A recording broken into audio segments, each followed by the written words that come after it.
Welcome to Portchester Breaking News, where lately it feels like every headline leads back to one name, Robert Contreras. From hidden spy cameras in the building's bathrooms to a flood of lawsuits filed by furious tenants at 181 Westchester Avenue, this channel has become your front row seat to the unraveling scandal that just won't go away. So the big question on everyone's minds is this the case that might finally land Robert Contreras and even possibly Shamir Spence in a jail cells where they belong? What we're looking at is not a landlord-tenant dispute. It is a calculated and deliberate series of actions that resemble a criminal enterprise. This is a landlord who has taken money, taken trust, taken control, and left destruction in his wake. In the case of TRG Management versus 181 Westchester Avenue, the pattern is becoming undeniable. Contreras accepted rent. He approved a full renovation of the space. He allowed the tenant to move in and run their business. He cashed the checks. He watched as over $25,000 was spent to improve his building. And now, he's standing in court claiming there was never a lease, just because he never signed the final page. That is the essence of what people call a scam. But in this case, it goes far beyond civil dishonesty. What Robert Contreras is doing is inviting felony prosecution, and many believe this is the case that could finally bring criminal charges against him. Let's break it down. Contreras is arguing that because he never signed the lease, the tenant has no rights. But during this entire time, he was acting as if the lease existed. He gave keys. He gave approval. He accepted money. He allowed construction. And now he wants the court to believe it was all meaningless. That's not just unethical. It could rise to fraudulent inducement, a classic legal theory used in criminal fraud cases where someone deceives another party to gain money or property. Next, we have theft of services and unjust enrichment. Contreras accepted money and let his property be upgraded. Then, after pocketing the benefits, he turned around and denied the tenant had any right to be there. That is not a misunderstanding.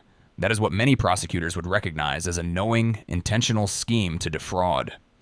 And it could qualify as a violation of New York State Penal Law, Section 155.05, which covers theft of services and criminal possession of property obtained by fraud. And that's just the start. Contreras and his staff have weaponized the police. His office manager has called 911 on multiple occasions trying to forcibly remove tenants who had paid their rent and had every reason to believe they were lawfully occupying their spaces. According to the Portchester Police Department, these were not emergencies. These were civil matters, and she was warned that making false 911 calls could lead to her own arrest for filing a false incident report, which is a violation of New York State Penal Law, Section 240.50. And let's be clear, if Contreras ordered or encouraged her to make those calls, he could also be charged under conspiracy statutes and held criminally responsible for directing illegal conduct. Now we come to obstruction and retaliation. Once the tenant pushed back, Contreras blocked their parking spots. He attempted to lock them out. He falsely claimed there was no lease. These are not the actions of a confused landlord. These are the actions of a man actively trying to force someone out without using legal process. That is illegal eviction in New York. That is constructive eviction. And depending on how it's executed, it can be charged under New York State Penal Law, Section 241.02, which addresses interference with lawful occupancy. He is not just breaking lease terms, he's breaking the law. What's worse is the timing. This entire meltdown from Contreras comes after multiple lawsuits were filed against him involving hidden cameras in women's bathrooms inside the same building.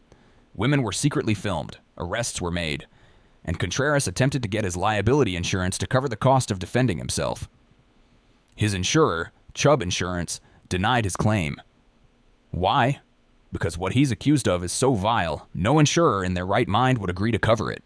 Multiple lawsuits, one of them filed by Harrow Home Improvements, spell out that at least 11 women and 1 man were videotaped inside the building bathrooms. That's not mismanagement. That is criminal surveillance and invasion of privacy, and if Contreras had any involvement or knowledge, he could be charged under New York State Penal Law Section 250.45, which deals with unlawful surveillance. At this point, Robert Contreras is no longer just some greedy landlord playing games with paperwork. He is someone who has taken money under false pretenses, manipulated people into investing in his property, used the police to harass lawful tenants, and now sits at the center of a growing pile of lawsuits, police reports, and public outrage. Tenants who trusted him are speaking to attorneys. Some are now in contact with the Westchester County District Attorney's Office, and while that investigation is not yet public, the momentum is building. This case could be the one that flips the script. Because once a landlord starts making up lies in court, blocks tenants from their own property, and pretends that deals he benefited from never existed. That's not just a civil matter. That's a criminal pattern of deceit, retaliation, and fraud. And the question now is not if Robert Contreras will be sued again. The question is whether this is the case that finally gets him indicted and puts him behind bars where many believe he belongs.